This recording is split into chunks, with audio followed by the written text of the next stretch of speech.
Yeah, I tend to fall in that. I think Yeah, that camp. I'm I not. go with that too. Yeah, it's hard. It's hard Oh to say. I wow, think. wow, Yeah. this is easier than I thought. Shit. Yeah. He was so scared the We're, last couple of days too. He's like, "Dude, what am I walking into? You guys are going to eviscerate me." And I'm like, "No, what what the are you hell, walking dude?" into?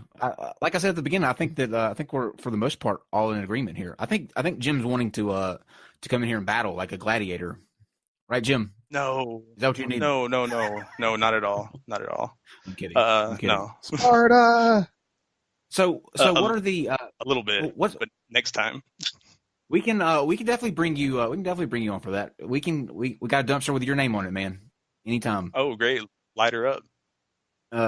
There we go. That's what I like to hear. So what are take us through a couple of the your favorite contradictions that exist throughout the Bible. Like what are some that I like the idea of going through ones that are actually contradictions and then hit the Right. ones that aren't contradictions, but many people think that they are.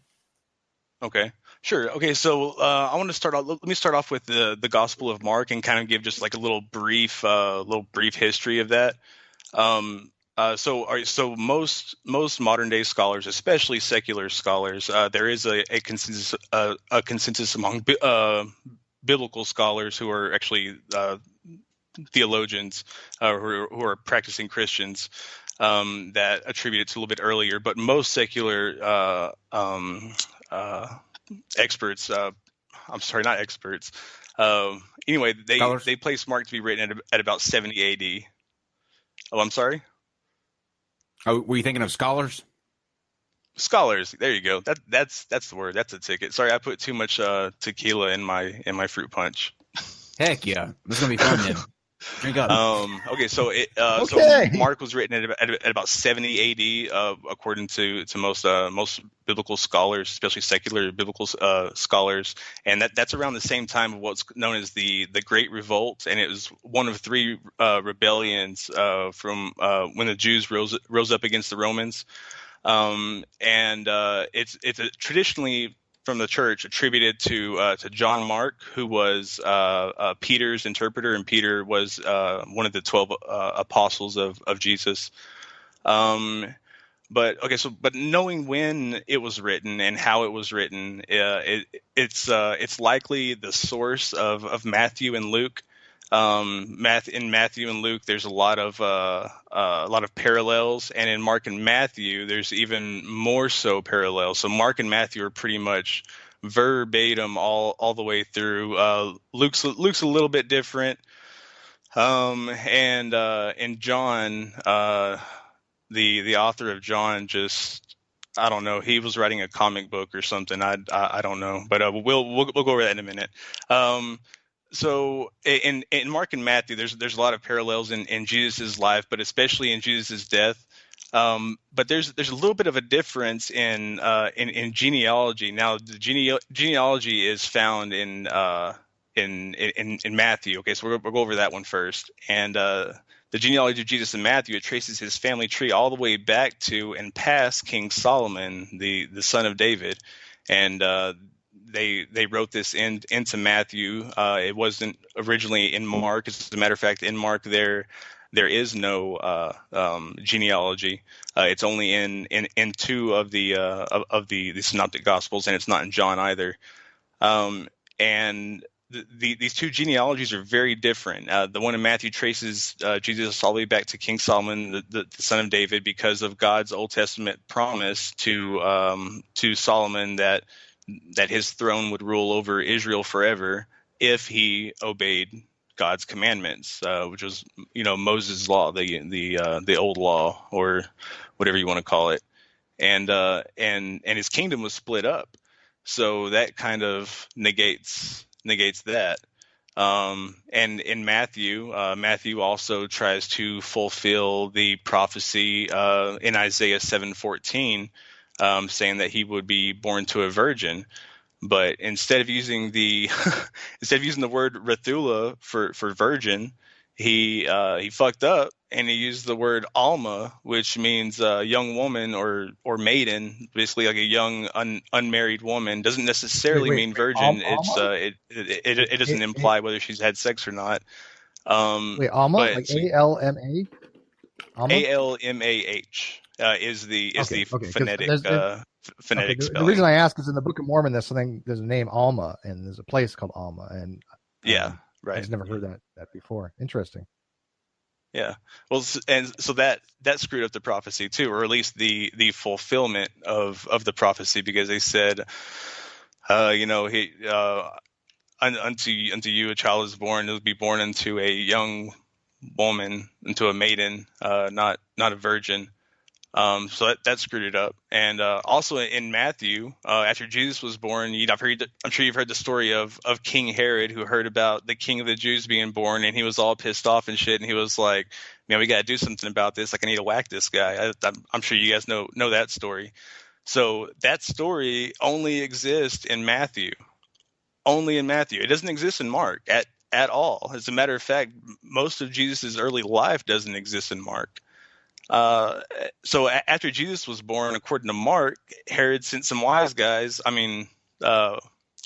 men to see if this king of the Jews was truly born in Bethlehem. And the wise men were given a vision of Herod's plan. Once they arrived there, they brought the frankincense and the gold and the myrrh and everything and set it before Jesus. And they were just so overcome with his majesty and his just to be in his presence that they were just so happy, because at the time they didn't know that Herod was planning on killing him. Herod was just like, "Hey, I heard that this King of the Jews has been born over there in Bethlehem," and they were in Jerusalem. And he said, "Why don't you guys go over there and check it out?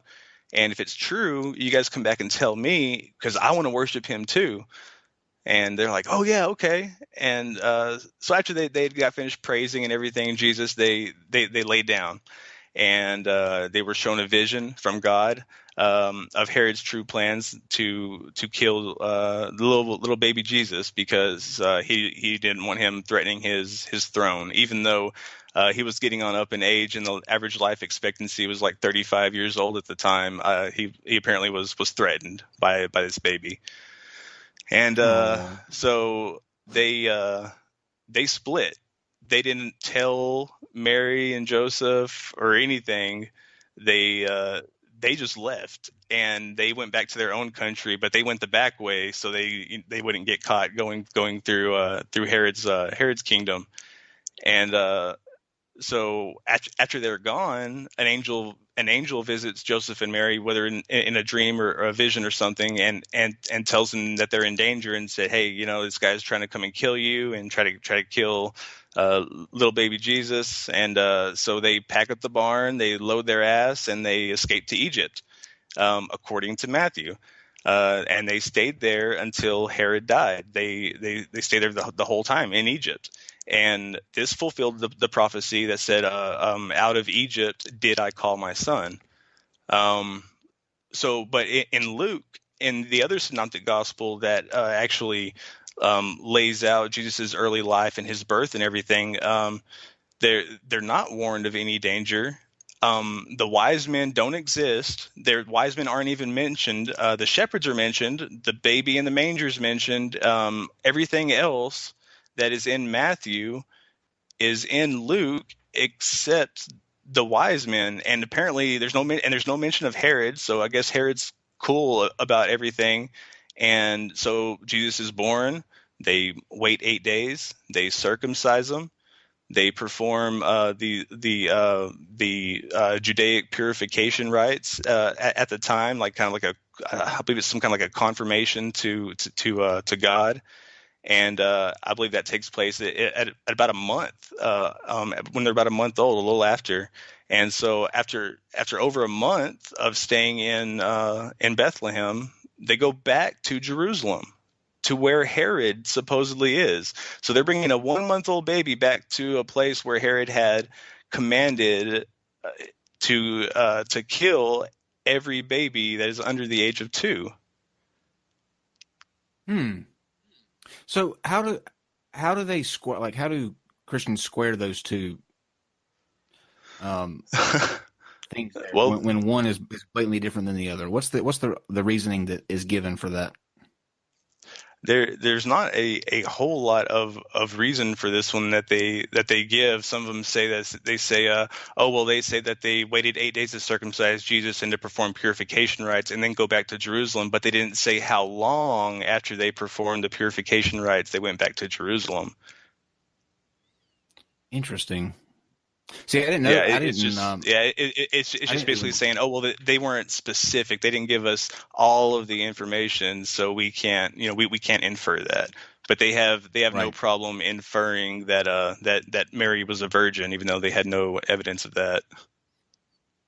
That's true. I didn't know that one. I've heard we have a guy come on I'm still sometimes. trying to figure that one out. I'm trying to. Right. Well, Some of these I haven't heard. as far as the genealogy goes, both genealogies claim to use or show that it's Joseph's genealogy, right? And so it goes. One of them goes back all the way back to Adam, like back in the garden. It's Luke's genealogy goes all the way back, and it's crazy just how how far back they go, 'cause just to fulfill these prophecies. But they get something wrong. They get so many things wrong. As a matter of fact, in Luke, they say that that that Jacob, the son of Isaac, the son of Abraham, the son of Terah, blah blah blah blah, and then back to the son of Adam, and they completely skip Solomon and all David and all these other really really important biblical figures in the other account. So all these generations, they skip them and they pull some of them out just to equal up to 14 generations to fulfill the prophecy of 14 generations. 7 being, numerology was big in Judaism at the time, and so 7 and 7, 7's the holy numbers, 14. And so that was another one of the prophecies. So they just pulled out all of these different little branches of the family tree to fulfill this. And even as early as Joseph, they use Joseph's genealogy, even though he's not the father, not the sperm donor, so to speak. Jesus is purported to be the son of God. So why they're using Joseph's lineage, I don't know. Just beyond me. Do you have any like ideas as to how the people, with all the councils and things that we've had with the Bible, when when the books were selected to go in the Bible, or when they met again as a Catholic Church to decide what was going to be in and what was going to be out, why don't they catch these, like, oh, this is a blatant one book says one thing, one book says the other, why put them both in there? Because that's obviously going to draw attention and make people ask questions. Right. So the genealogy has actually been disputed from as early as like the 4th or 5th century. Like they were disputing that really early. They were like, hey, why does this say this, and why does this say that, and why does this one say that that Jacob is the father of Joseph, and this one has this other dude listed for the father of Joseph, and this one doesn't have any women in it at all, and this one has women in it.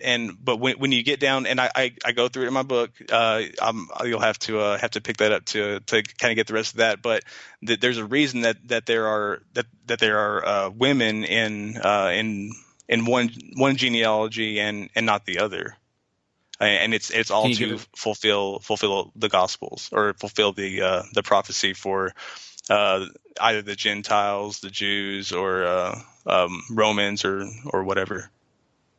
They're retrofitting, right? Basically. Oh yeah, absolutely. Steve, were you were getting ready to ask a question there a second ago? No, I heard we talked to him about this on the other day, called adoptionism, where the like the literal, I guess, God adopts Jesus, like that becomes like the figurative son of God. Have you ever heard something like that? I thought they were the same person. The figurative son of God. Well, because people say he's the son of God, but there was this thing called adoptionism where he was born of like Mary and Joseph, and then God adopted him and then became a deity. What? No. See, I definitely don't. I don't know how. Maybe I'm off that. It's No. called adoptionism. It's really strange.